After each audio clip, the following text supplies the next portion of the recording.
se passe, c'est que les sociétés modernes, évoluées, démocratiques ont pris le monopole de la charité, de la solidarité, de l'entraide et de la compassion en construisant des réponses administratives à tous les cas. En prélevant toujours plus dans la poche du citoyen, elles lui disent implicitement « Tu as déjà beaucoup donné pour toutes les situations de détresse.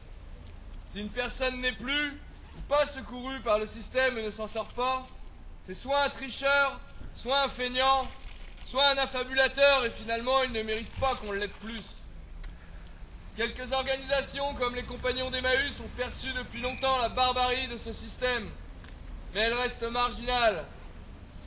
Comment se défendre de cela? Qu'opposer aux reproches et à l'opprobre dans le regard des autres citoyens quand on a consommé la part de la richesse commune qui nous était réservée en cas de malheur ou de malchance?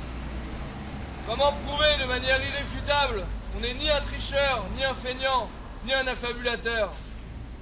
D'ailleurs, le système ne vous demande pas de répondre. Il vous le demande de disparaître, de raser les murs, de baisser la tête.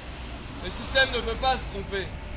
Le système vous appelle en fin de droit, alors que le terme exact est sans droit, c'est-à-dire lâche par la solidarité nationale ordinaire, et relégué à quémander sa survie largement en dessous des seuils qui permettent d'avoir une vie digne. Il n'y a pas de réponse. Enfin, il n'y en a pas pour les gens ordinaires. Parce qu'on peut trouver qu'on n'est ni un tricheur, ni un feignant, ni un affabulateur qui profite du système.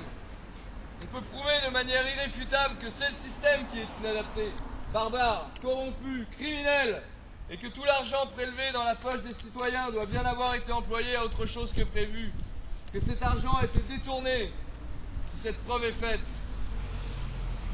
Pour prouver cela, il faut renoncer de manière irréfutable aux bénéfices du système. Mais cela ne suffit pas, car le système est malin. Il faut y renoncer en prouvant qu'on n'est ni fou, ni malade, ni sous l'emprise de drogue, que sais-je encore. Il faut, en plus que d'avoir averti tous les médias, les autorités et le système qu'on allait apporter la preuve de sa corruption, il faut en plus qu'on soit déclaré saint de corps et d'esprit pour que cette preuve soit reconnue. Aujourd'hui, nous sommes réunis pour affirmer que Jamal a apporté cette preuve, saint de corps et d'esprit, en pleine conscience. Nous sommes ici pour dire que nous nous reconnaissons en lui, saint de corps et d'esprit.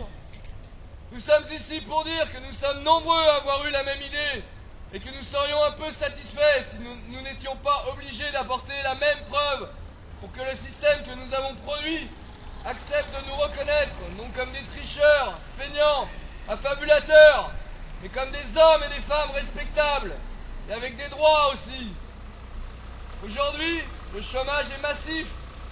Le travail reste la seule manière d'acquérir et de conserver une dignité, et il n'y a pas de travail. Il faut changer cela, ou des centaines de Jamal vont continuer à porter des preuves que ce n'est pas eux qu'il faut voler.